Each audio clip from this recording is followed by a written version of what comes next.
Spawning in the top right, we have in game number 1 of the finals of the Smug Milk Invitational, the orange random player spawning in here as Terran. We have KingWut and his opponent in this finals match. In the bottom left-hand corner, we have the green Zerg of ccboice. It all comes down to this.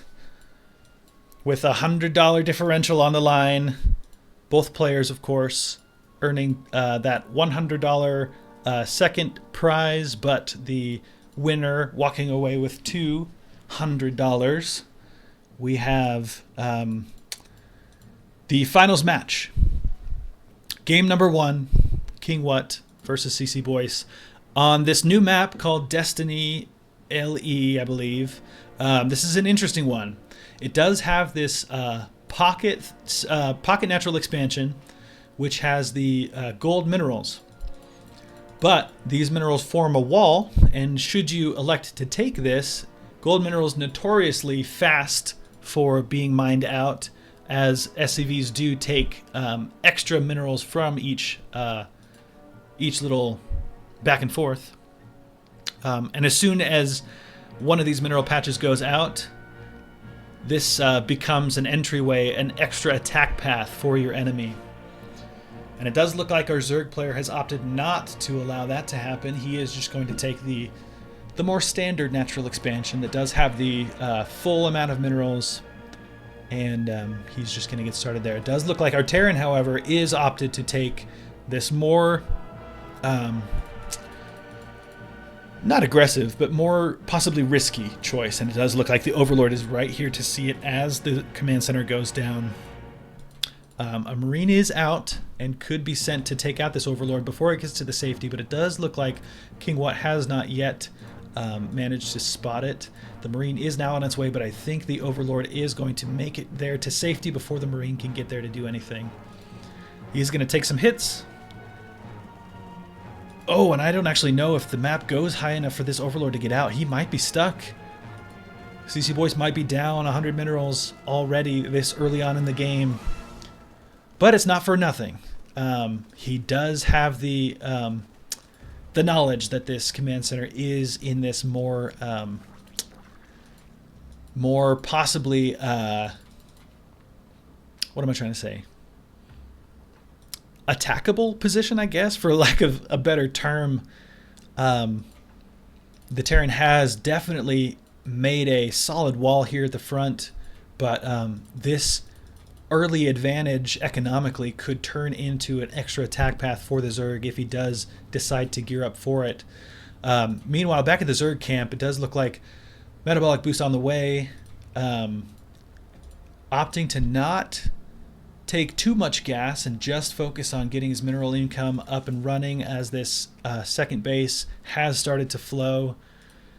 Similar story here from the Terran half expansion, I would say. And Zerglings are moving out on the map. Their speed did just barely finish. These Zerglings are going to be able to kind of sniff around and see what's up. They do get the scouting off that there is no natural expansion for our Terran player. So he knows that he's only on this extra pocket mineral expansion here. One thing that that I think everybody remembers from the last time that KingWut played as a Terran was in this just yesterday's game, I believe. And it does look like we might be headed towards that again, was the devastating triple battlecruiser build that he just, right around the 6.5 minute mark, he just showed up in the Protoss main base with 3 battlecruisers, and there just wasn't a whole lot that anybody can really do against that. No, I'm just realizing, was that possible because he built a tech lab off of a factory and then lifted the starport onto it? That was definitely part of it, yes. Incredible. Yeah, but another thing that we saw in that game was he completely neglected to build, or maybe not neglected to build a tank, but he went straight for the battlecruiser tech, and it does look like that is exactly what we're seeing here. As the fusion core is going down, that is the building that you are required to build before you can create a battlecruiser.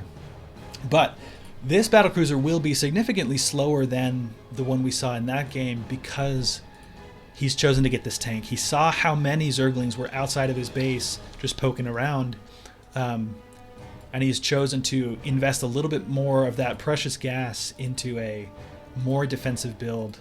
Much less Marines there, but that extra siege tank, and it does look like as soon as this fusion core is finished, he's going to have enough minerals and gas to even throw down 2 battlecruisers. Although we only see the 1 starport, so battlecruiser plus the Yamato cannon upgrade. Interesting. He is slightly supply blocked for now, so that battlecruiser is going to be even more delayed than it would have been. However, this is still a really fast battlecruiser timing, and it does look like let's take a look at what ccboice might be doing against this possibility. It does look like there's a spore crawler and a queen in each base, 2 queens here at the front in case of defense, and it does look like ccboice is just continuing to build up that ground army.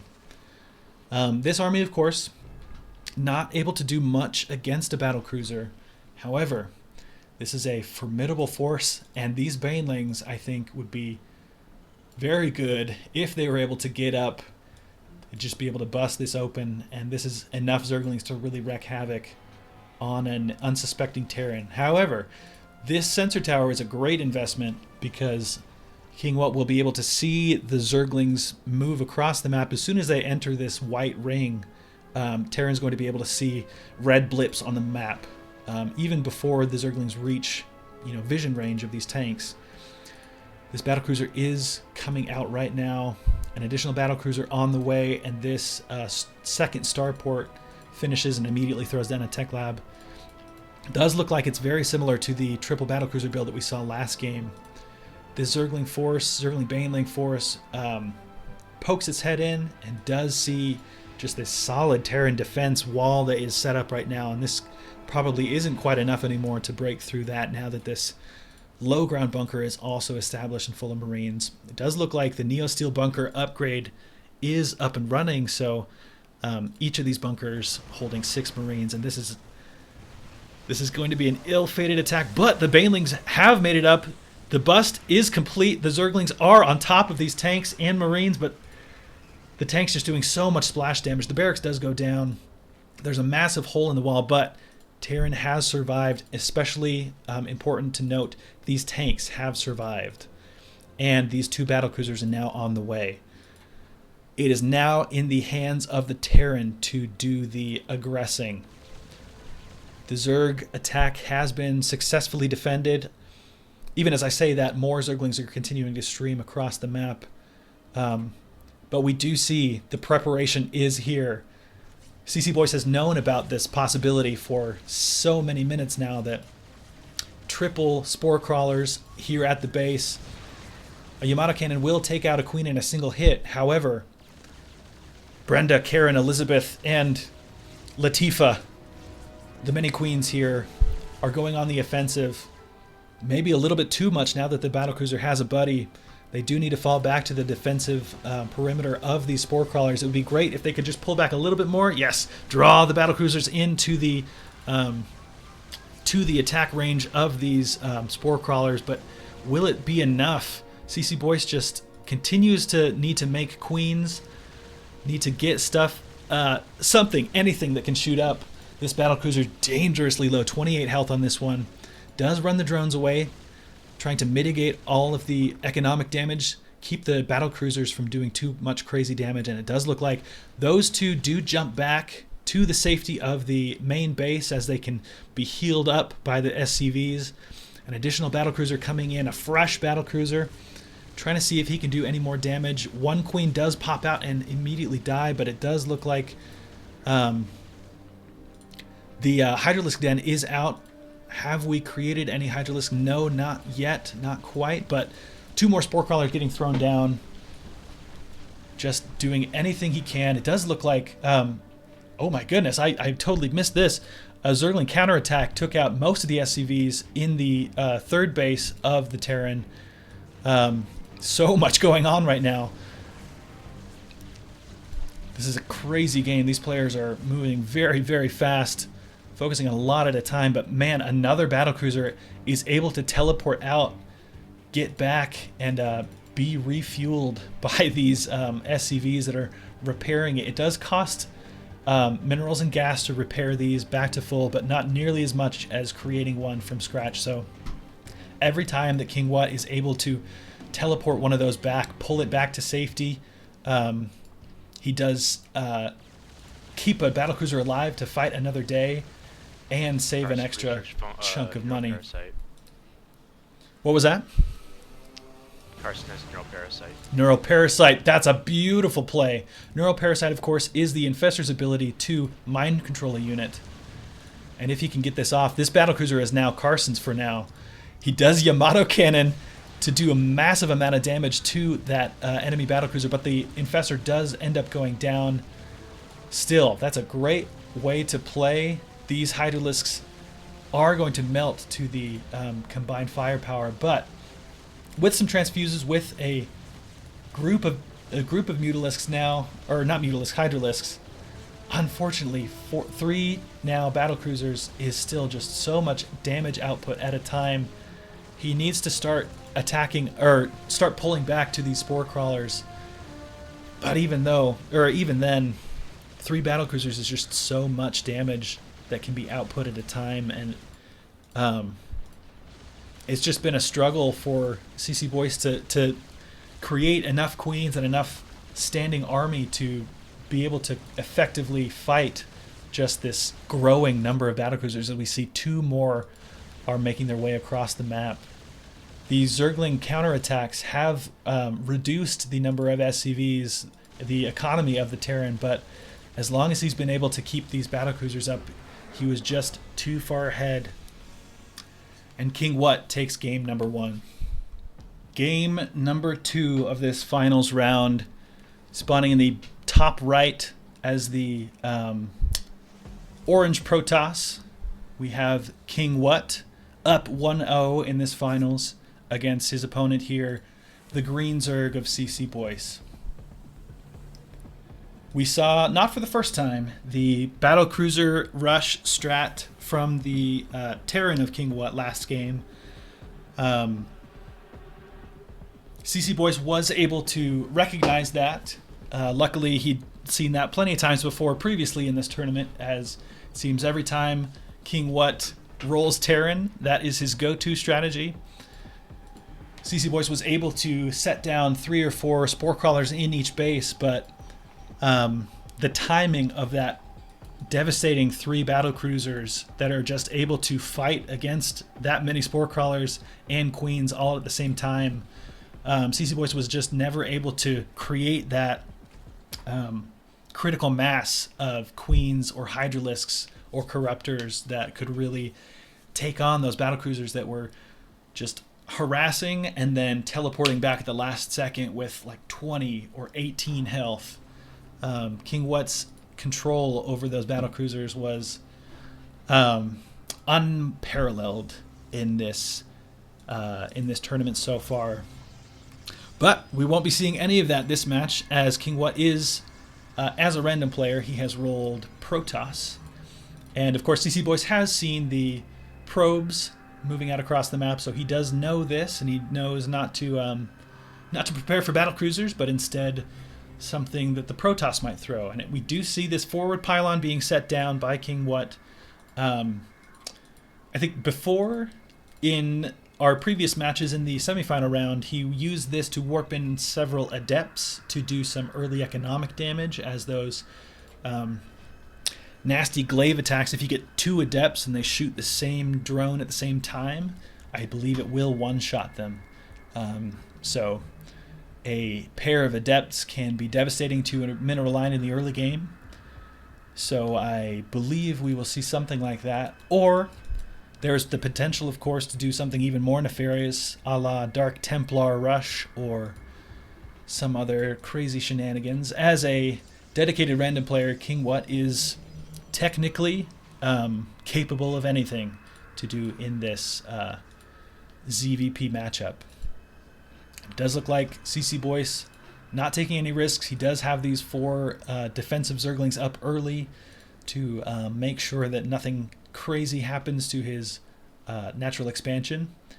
And I do think it is quite likely that this forward pylon is going to be seen and summarily executed. And I do believe that's what we're seeing right now.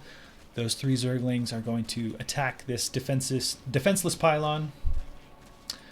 As it does look like this Overlord as well is going to be taken out by this early Stalker. The pylon has been left alive. Okay, the Zerglings are retreating back. It does look like he saw the Stalker move out on the map and was prepared to pull back, but it does look like now ccboice has a fleet of roaches that is starting to grow. As the early roach Zergling count starts to grow, we do see that metabolic boost is on the way. Those Zerglings are going to be very much faster here in a short amount of time. The Stalker and 2 Zealots, 2 Adepts, like we were talking about before. These guys together can one-shot a drone if they are able to get into the mineral line with that phase step ability. But it does look like they're going to have kind of a rough day, as the Zerg is going to pounce right here. Zerglings don't quite have metabolic boost, but they're still faster while they're on creep than both of these units. The Adepts have used their phase, but they have not gone home just yet, instead opting to kind of hang out here in the shadows to hopefully head on in later. We'll keep an eye on them to see if they are able to get in and do that extra amount of damage. But it does look like the Zerglings are they do have that speed boost, and this is an amazing amount of roaches and roaches and Zerglings here. If we take a look at the Protoss main base, they're still building up infrastructure. A Stargate's on the way. Still only 2 gateways and a Twilight Council. The Adepts do have that glaive attack weapon upgrade, so they are doing a little bit of extra damage, but it does look like the Adepts are shading past the army to try and get into the mineral line. Defensive Overseer Cocoon just in case any invisible shenanigans happen, but these Adepts are going to get a handful of drone kills, but be quickly cleaned up.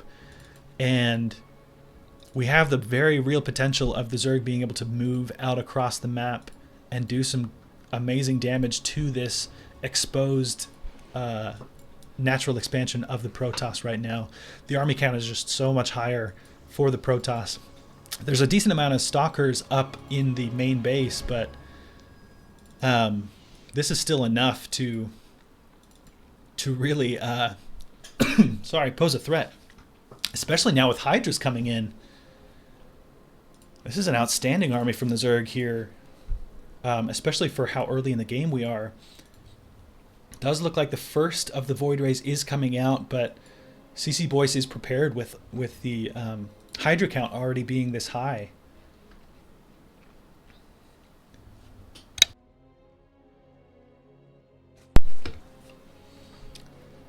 Now that he feels secure, he's continuing to drone up this natural expansion as he moves out across the map with some Zerglings to see what might be coming.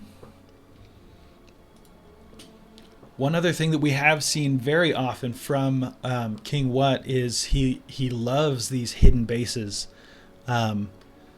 where he just sends a probe to a corner of the map and starts to build up this secret economic advantage. So while the fighting is happening here at the main base or at the natural expansion, he can secretly be forget all that though. This is a fight happening really in the face of the Protoss, as the Stalkers are caught on their own ramp, and the Roaches and Hydras just have an awesome concave right now. They're pushing their way up to try and get advantage, but it does look like the Zerg have kind of nestled themselves in the ramp and aren't quite able to all shoot at the same time. As an Immortal pops out, it does look like they are going to be pushed back. But all but one of the probes in the natural expansion for the Protoss were taken out. But now it is the Protoss' time to push their advantage as the Stalker count is high. The Immortal will help fight against any roaches that might be built as a defensive response. And it does look like Hydralisks are coming out. And the Zerglings are going to get a great engagement here on that Immortal. Does look like the Stalkers are being surrounded by the Hydras. The Hydras don't have a ton of health, but man, if you get enough of them shooting at the same target, they do some amazing damage. But does look like ccboice is just going to... What's that? Did get the cancel off. Yeah, that's very important. So third base is temporarily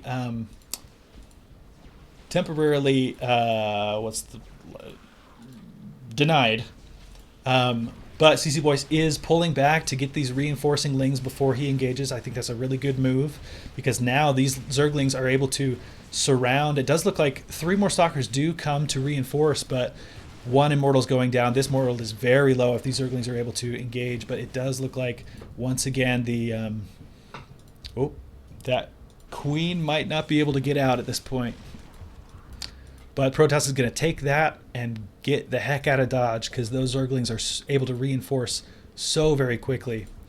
Does look like that is the choice for ccboice right now. He is continuing to build up Zerglings, and he has researched the Lurker upgrade for these Hydras. If Protoss ever gives him a chance to kind of cool off and build those, and it does look like he's investing in that right now. This will make it extremely hard for the Protoss to engage into wherever these Lurkers are thrown down. Excuse me. KingWut's third base is going down, as the hatchery for the Zerg is as well. Important to note that the 3 Stalkers and the Immortal are continuing to just make their presence known out on the map, but this was possibly a mistake because these Zerglings now, this is very too much for this small Protoss strike force to handle. The Blink does get the Stalkers a little bit out of the way, but Zerglings, of course, one of the fastest units of the game, easily able to track those down and take them out. And that was a good chunk of army that KingWut, I'm sure, is kicking himself for not pulling them back possibly a little bit farther, as those were basically free kills. And the Zerglings, doing their normal routine checks, do stumble in on this hidden base from the Protoss and are able to decimate the probe line.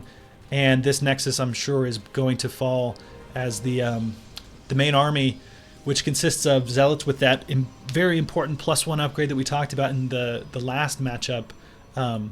These Zealots will one-shot the Zerglings unless they have that extra armor upgrade, which they do not at this point. So going to be very effective at cleaning up the rest of that.